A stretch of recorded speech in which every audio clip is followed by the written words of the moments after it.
Bapak Ibu terkasih, judul bahasan saya kali ini What if? Bagaimana jika? Apa itu what if? What if atau bagaimana seandainya Napoleon Bonaparte itu memenangkan pertempuran Waterloo pada tahun 1985. Kemenangan itu akan mengokohkan kekaisaran Prancis dan membawa Inggris, Belanda, dan Rusia terbang ke atas angin. Dikatakan letusan Gunung Tambora di Indonesia waktu itu memberikan banyak dampak kekalahan Napoleon itu, karena terjadi perubahan iklim global yang ekstrim dan mempengaruhi kondisi fisik dan mental pasukan Napoleon, Bapak Ibu. What if? Atau bagaimana lagi seandainya Dwight D. Eisenhower tidak menjadi arsitek utama Operation Overlord untuk penyerbuan ke Normandy pada tanggal 6 Juni 1944. Bagaimana bila keputusannya tertunda sewaktu D-Day menyerang Jerman pada Perang Dunia Kedua? Invasi mungkin saja gagal dan Jerman mungkin akan melaju menaklukkan seluruh dunia.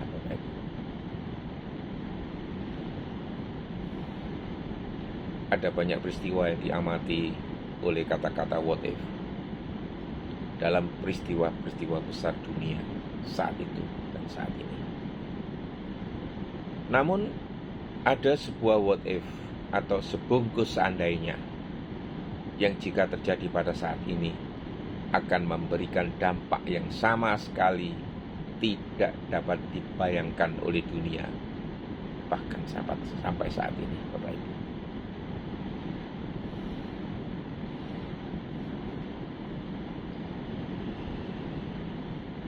Bapak Ibu sekalian, mari kita masuk ke dalam sebuah renungan iman.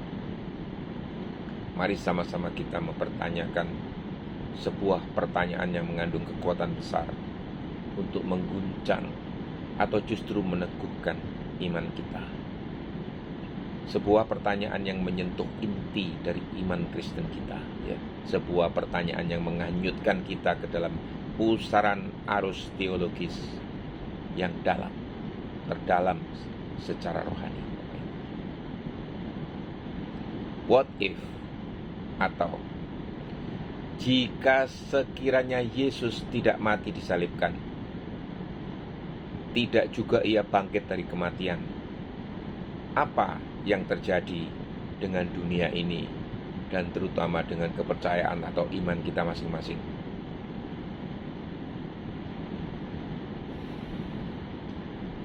Pertanyaan ini bukan sekedar spekulasi, Bapak Ibu, ya, tapi alat untuk menyadari betapa fondasi iman Kristen sepenuhnya berdiri di atas salib dan kebangkitan Kristus, Bapak Ibu. Ada satu ayat pembuka yang perlu kita dengar dan pikirkan sekaligus camkan, yaitu 1 Korintus 15 ayat 14. Tetapi andai kata Kristus tidak dibangkitkan, maka sia-sialah pemberitaan kami dan sia-sialah juga iman kamu. Renungkan, Bapak Ibu, bagaimana jika Yesus tidak mati di kayu salib? Bagaimana jika tidak ada kebangkitan pada hari ketiga? Saya akan bahas dalam dua bagian, Bapak Ibu, ya. Yang pertama, bagaimana jika Yesus tidak disalibkan atau mati di salib? Baru yang kedua nanti akan saya bahas bagaimana jika ia tidak bangkit pada hari ketiga setelah kematiannya. Meninjau pertanyaan yang pertama, sudah jelas tidak ada penebusan dosa, Bapak Ibu, karena tidak ada korban penebus dosa. Di dalam ajaran Kristen, kematian Yesus disalib adalah kurban pendamaian atau atonement untuk dosa semua umat manusia. Ibrani 9 ayat 22. dan hampir segala sesuatu disucikan menurut hukum Taurat dengan darah, dan tanpa penumpahan darah tidak ada pengampunan.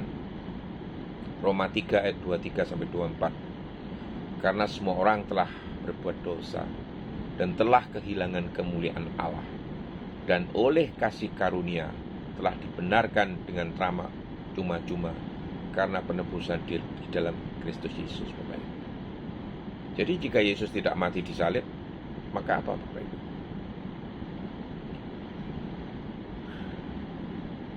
Tidak ada darah yang dicurahkan sebagai penebusan. Akibatnya semua dosa-dosa kita gagal tertebus. Hubungan manusia dengan Allah tetap terputus oleh dosa. We are isolated from God. Hukum Taurat tetap ada, tetap menuntut, tapi tetap tak terpenuhi, dan tetap tidak memenuhi, karena dosa tetap tidak akan terhapus dari rekam jejak kita di dunia. Kita tetap mati dalam pelanggaran, tanpa jalan keluar. Tidak ada solusi pengampunan, karena salib bukan tragedi sejarah, Bapak Ibu, melainkan rencana dan rancangan kekal Allah untuk menyelamatkan dunia itu. Yang jelas juga, tidak ada kasih ilahi yang nyata, karena tanpa salib, kasih Allah hanya kata-kata. Salib menjadi tanda puncak kasih yang tidak bersyarat. Di salib kasih itu diwujudkan. Yohanes 3 ayat 26, 16 maksudnya. Karena begitu besar kasih Allah akan dunia ini, sehingga ia telah mengaruniakan anaknya yang tunggal, supaya setiap orang yang percaya kepadanya tidak binasa, melainkan beroleh hidup yang kekal.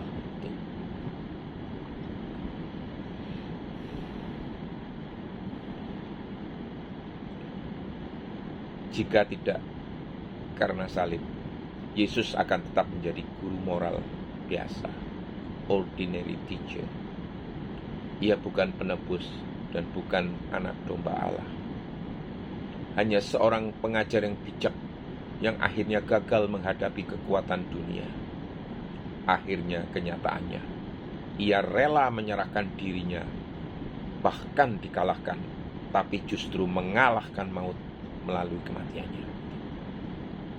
Yang kedua, Bapak Ibu, bagaimana seandainya ia tidak bangkit setelah kematian? Yang jelas, iman menjadi sia-sia, karena tidak ada kebangkitan, sama juga dengan tidak ada pengharapan bagi kita semua. 1 Korintus 15 ayat 34.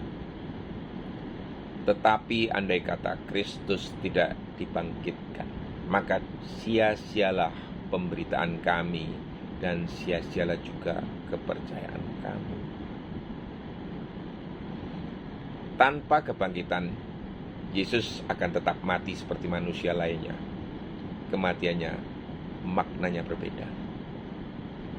Kematian akan tetap menjadi musuh terakhir yang tak terkalahkan atas kita. Tidak terbukti kasus jika Yesus mengalahkan maut. Tidak terbukti kalau dia anak Allah.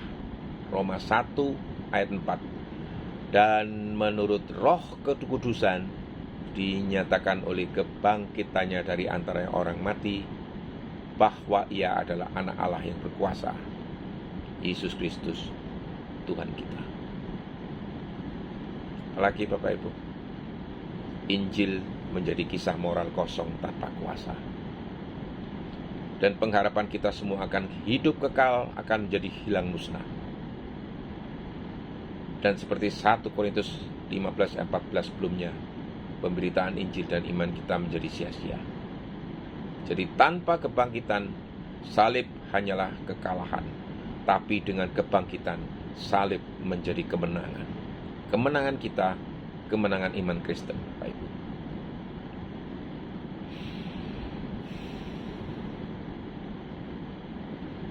Tanpa kebangkitan, hidup kekal hanya fata morgana atau angan-angan saja. Kebangkitan Kristus adalah jaminan kebangkitan kita juga, 1 Korintus 15 ayat 20. Tetapi yang benar ialah bahwa Kristus telah dibangkitkan dari antara orang mati sebagai yang sulung dari orang-orang yang telah meninggal. Tanpa kebangkitan tidak ada pengharapan setelah kematian. Kita mati dan lenyap, tidak ada kehidupan kekal. 2 Korintus 15 ayat 19. Jikalau kita hanya dalam hidup ini saja menaruh pengharapan pada Kristus, maka kita adalah orang-orang yang paling malang dari segala manusia. Mengapa Bapak Ibu? 1 Korintus 15 ayat 21-22. Sebab sama seperti maut datang karena satu orang manusia, demikian juga kebangkitan orang mati datang karena satu orang manusia. Karena sama seperti semua orang mati di dalam persekutuan dengan Adam, demikian pula semua orang akan dihidupkan kembali dalam persekutuan dengan Kristus. Nah, yang pertama tadi, bagaimana jika Yesus tidak mati di salib? Dan yang kedua, bagaimana jika ia mati tapi tidak dibangkitkan? Sekarang lalu, bagaimana jika dunia tanpa salib dan kebangkitan?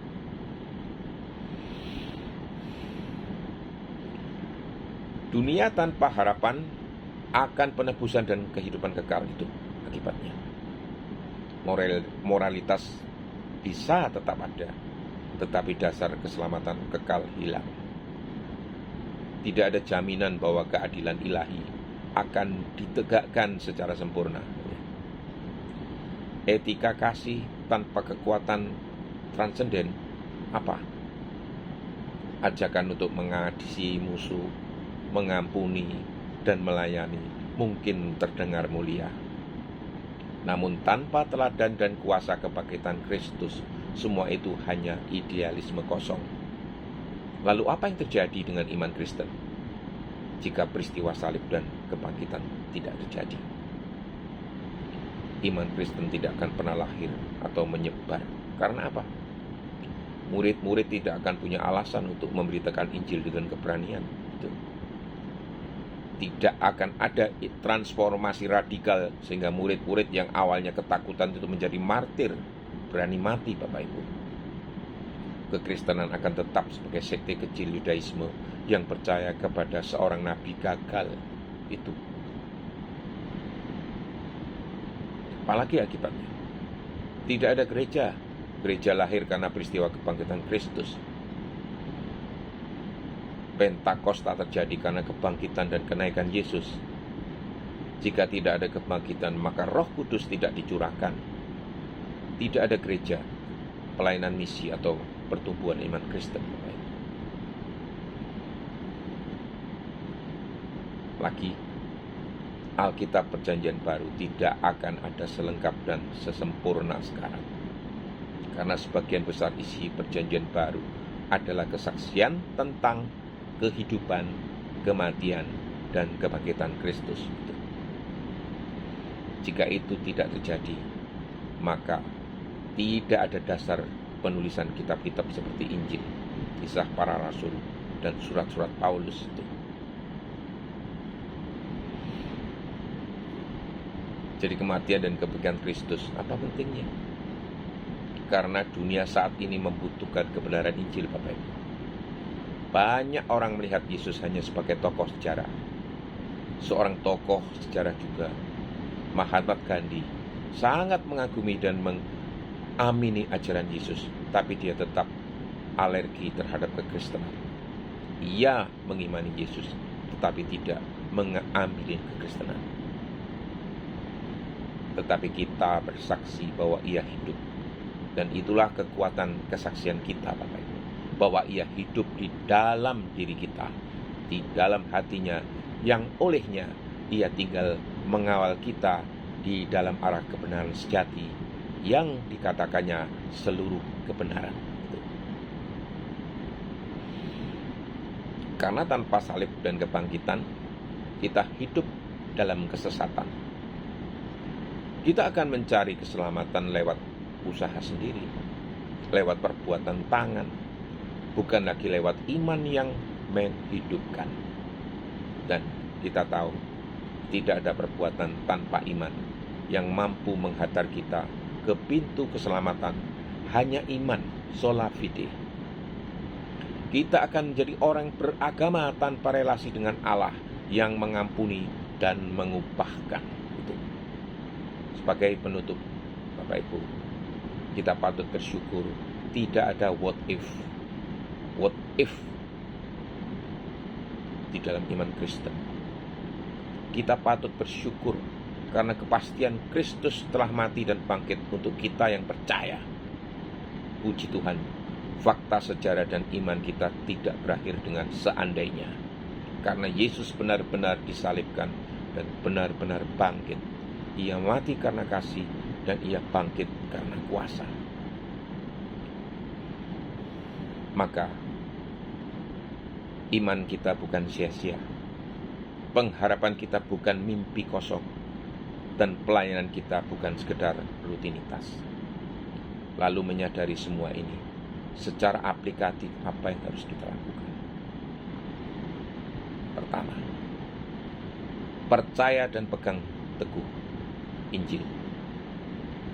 Jangan biarkan dunia mengenyahkan dasar iman kita. Hidup di dalam kekuasaan kebangkitan. Tinggalkan hidup lama. Bangkitlah sebagai manusia baru. Roma 5 ayat 4. Dalam ketekunan menimbulkan tahan uji, dan tahan uji menimbulkan pengharapan. Akhirnya, ayat penutup Bapak Ibu, Yohanes 11 ayat 25, akulah kebangkitan dan hidup. Barang siapa percaya kepadaku, ia akan hidup walaupun ia sudah mati.